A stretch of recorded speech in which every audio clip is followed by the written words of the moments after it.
Bismillahirrahmanirrahim. Assalamualaikum warahmatullahi wabarakatuh. Selamat siang. Om Swastiastu, Namo Buddhaya, salam kebajikan. Rahayu. Perkenalkan, nama saya adalah Andika Duyanto, mahasiswa dari kampus Universitas Satya Negara Indonesia, Fakultas Ilmu Sosial dan Ilmu Politik, program studi Ilmu Komunikasi. Kali ini saya akan mempresentasikan tugas mata kuliah Public Speaking dengan dosen pengampu yaitu Ibu Rizky Inayah Dwi Wijayanti, Sarjana Ilmu Komunikasi, Magister Ilmu Komunikasi. Saya akan mempresentasikan dengan tema Sustainable Development Goals. Goals 16 yaitu perdamaian, keadilan, dan kelembagaan yang tangguh. Apa itu SDGs? SDGs merupakan komitmen global dan nasional dalam upaya untuk mensejahterakan masyarakat, mencakup 17 tujuan dan sasaran global tahun 2030 yang dideklarasikan baik oleh negara maju maupun negara berkembang di Sidang Umum PBB pada September tahun 2015.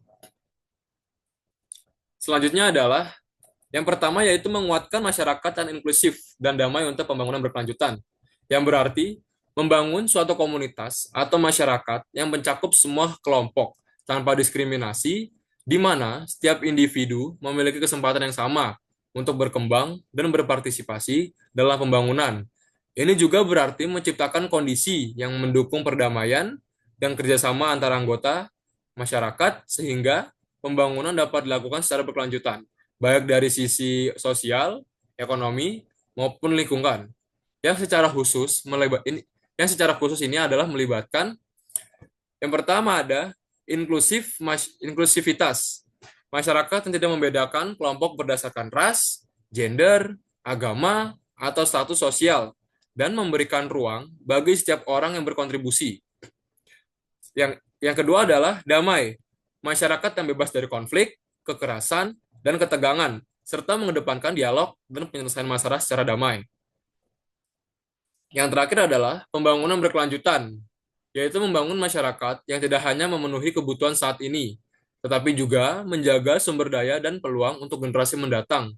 Dengan memperkuat aspek-aspek tersebut, pembangunan yang dilakukan akan lebih adil, merata, dan mampu bertahan dalam jangka yang sangat panjang. Selanjutnya yang kedua adalah menyediakan akses keadilan untuk semua.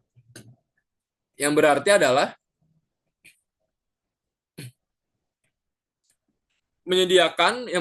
memastikan bahwa setiap individu tanpa memandang latar belakang, status sosial, ekonomi, atau posisi mereka dalam masyarakat memiliki hak yang sama untuk memperoleh perlindungan hukum, mendapatkan keadilan, dan bisa mengakses sistem peradilan secara adil dan setara. Kasus ini adalah mencakup beberapa hal, antara lain, yang pertama adalah akses ke sistem hukum, memastikan bahwa setiap orang, termasuk mereka yang kurang mampu, bisa mendapatkan bantuan hukum yang diperlukan untuk menuntut atau membela hak-haknya. Yang kedua, perlakuan yang adil. Semua orang harus diperlakukan secara adil oleh sistem hukum tanpa diskriminasi, apakah itu dalam proses peradilan atau dalam mendapatkan solusi atas masalah yang mereka hadapi. Yang terakhir adalah pendidikan dan pemahaman tentang hak-hak. Memberikan pengetahuan kepada masyarakat mengenai hak-hak mereka dan cara untuk menuntut keadilan jika hak tersebut dilanggar.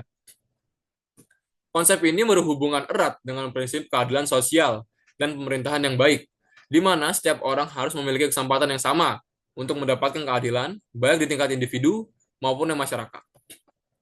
Lalu yang terakhir ada membangun kelembagaan yang efektif, akuntabel, dan inklusif di semua tingkatan. Yang berarti adalah menciptakan dan memperkuat lembaga-lembaga yang mampu menjalankan tugas dan fungsi mereka secara efisien, transparan, dan responsif terhadap kebutuhan semua lapisan masyarakat. Cara rinci adalah efektif. Kelembagaan yang dapat melaksanakan tugasnya dengan baik, menghasilkan hasil yang nyata, dan sesuai dengan tujuan yang telah ditetapkan. Lalu ada akuntabel. Lembaga bertanggung jawab atas tindakan dan keputusan mereka, dan mereka harus transparan dalam pengelolaan sumber daya serta proses pengambilan keputusan. Yang terakhir ada inklusif. Lembaga harus melibatkan berbagai kelompok masyarakat, termasuk yang terpinggirkan atau kurang berdaya, dalam proses pengambilan keputusan dan kebijakan. Dengan pendekatan ini, kelembagaan dapat berfungsi secara optimal di setiap tingkatan, baik lokal, nasional, maupun internasional, untuk menciptakan sistem yang lebih adil, responsif, dan berkelanjutan.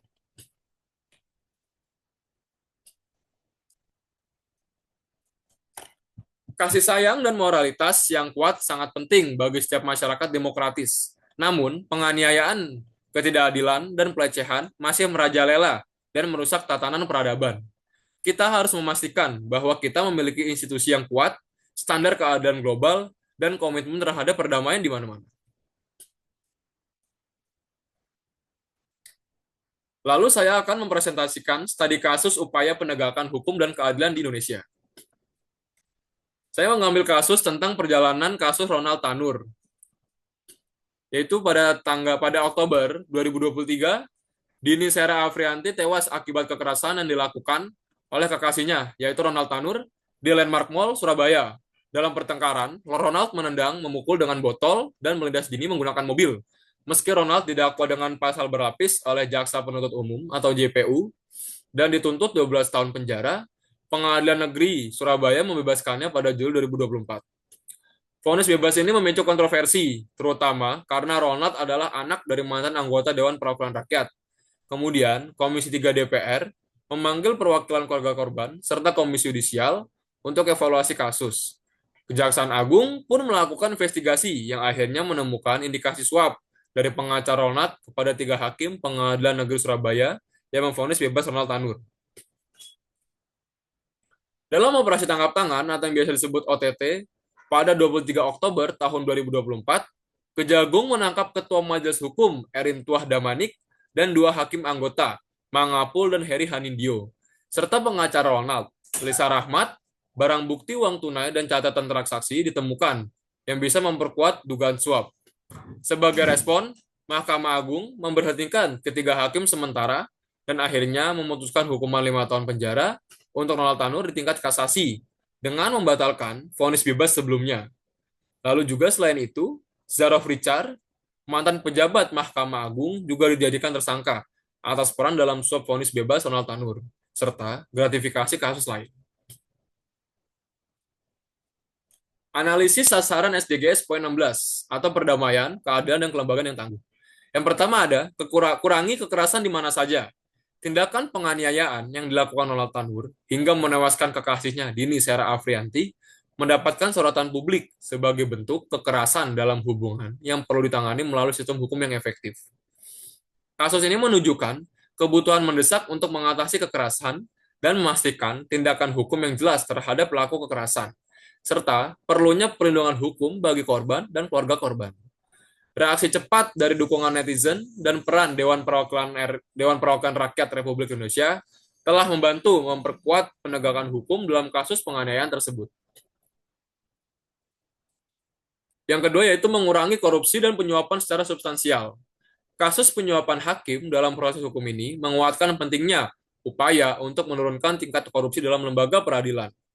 Penangkapan dan penyitaan aset dari tersangka suap dalam kasus ini merupakan langkah yang sangat konkret dari Kejaksaan Agung dalam memberantas korupsi dan memastikan keadilan yang transparan. Upaya ini juga memberi sinyal bahwa kolusi dalam peradilan tidak bisa ditoleransi. Lalu yang ketiga adalah mempromosikan dan menegakkan hukum dan kebijakan yang non-diskriminasi.